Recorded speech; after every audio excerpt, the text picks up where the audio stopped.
I'm Sweet. I'm Harley. Richie. Candy! We are the Team Heydays! Ang focus sa aming apat ay theater. Dula ang UP in particular. Doon kami nagtagpo-tagpo ng landas. Yes. So that's 3 decades ago. No, that was in 2017. Grabe!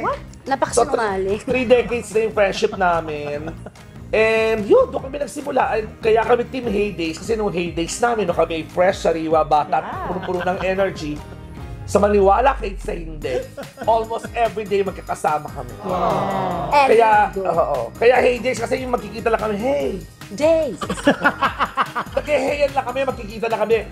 Hindi nag-uusap, alam namin. Alam na, Yes! At nung nag-i-hate kami, umabot kami ng day. Yun! Nagsimula kami ng night. Nakakaloka, galing sa night, magsisimula ng day. So, Heydays, ganun. I heard yung mga kalaban namin na mga, parang napansin namin, parang hindi sila close. So, unlike kaming apat, 30 years of friendship, di ba? Kaya ko pa ba? Mas nanalo pa sa family feud yung matagal na magkakilala o yung Bago lang. bago lang mga nagkakilala. Matalo man kayo, lapitan nyo lang ako, wala namang problema. Mismo, ako gusto ko malaman kung bakit kailangan natin silang tawaging kalaban. Kasi pwede naman tayo matulungan. Madali naman kami kausap.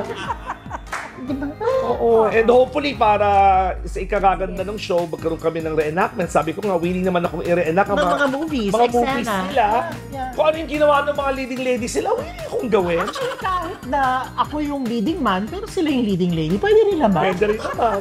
Sila yung ka-eksena. At on camera to ha, walang problema sa amin. Ngayon, Lalo na gusto sa amin na Richie gusto namin malaman kung ganun din ang feeling yung dalawa. Si Candy may chance. Uwi na kami.